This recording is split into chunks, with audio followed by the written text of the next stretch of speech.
considering the gravity of the shooting, what it represents to people on all sides, the things there's sort of a Rorschach test to it. People see in it what they want to see, and they take from it what they want to take. If anybody else wants to come up and share their opinions, perspectives, backgrounds, fears, hopes, anything, please raise your hand and I'll bring you on up.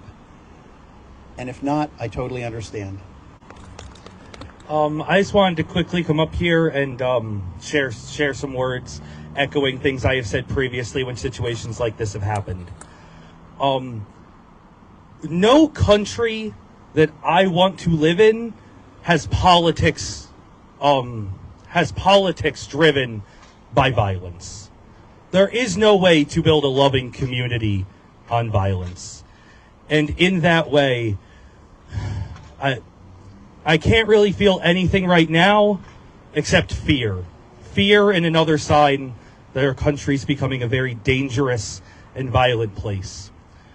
And through a lot of different emotions for a lot of different people, I think that's the one that we all share and that we have to focus on. This is a scary thing for our country, and none of us want this country that looks like this, where things work like this, where this is the path forward. Thank you.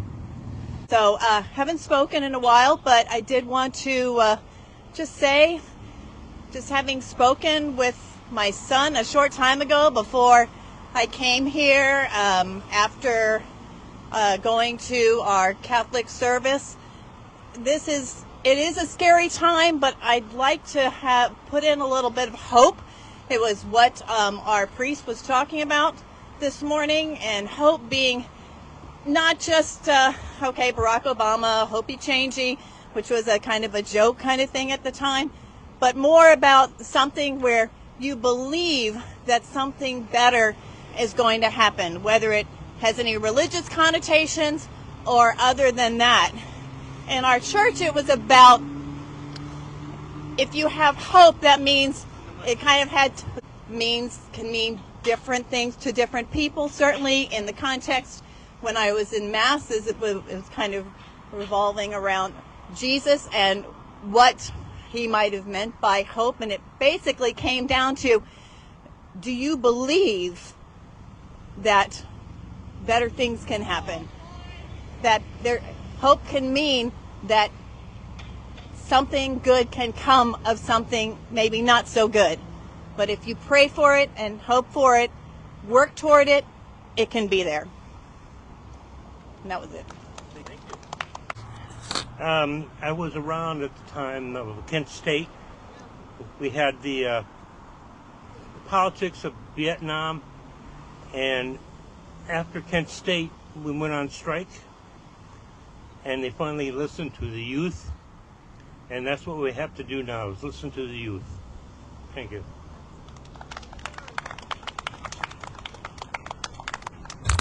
Thank you, John. Anybody else? All right, so we've talked about hope. We've talked about listening to youth. Obviously, the common thread here is that you cannot just depend on others to make positive change, and you heard that in what Eva is doing. You heard in Toby's presentation that it takes a lot of people to focus on these important things. You heard from Eva's presentation that the power of collaborative work. You heard from the conversation about Charlie Kirk's assassination and people's reaction to it. Judy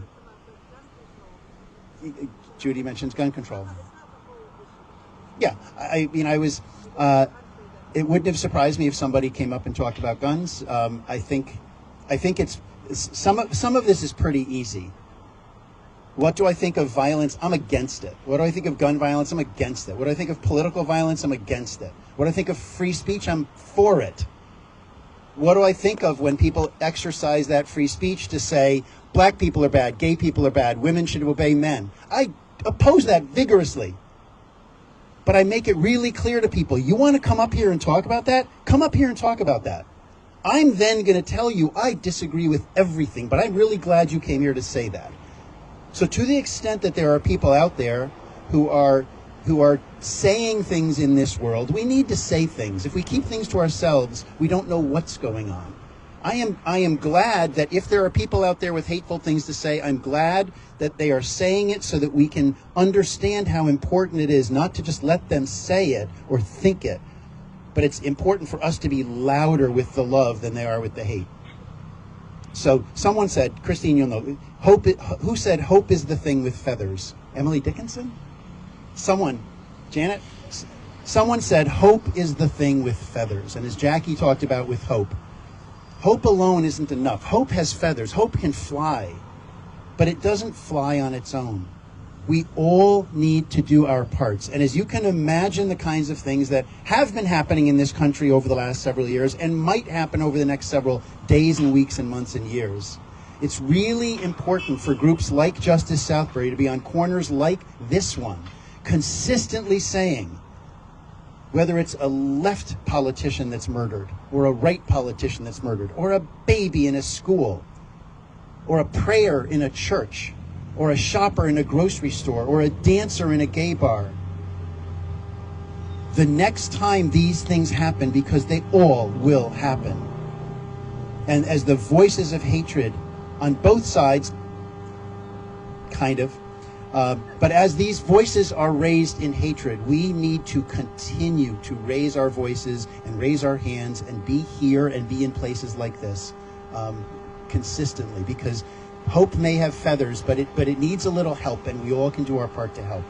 Let's go change the world. We need to continuously work in a hopeful way to show that hate has no home here, no matter how much it tries to. Hate should have no home here or in our hearts or in the hearts of our fellow citizens. And in this community, we need to say what we want it said all across this country: love your neighbor. Thank you.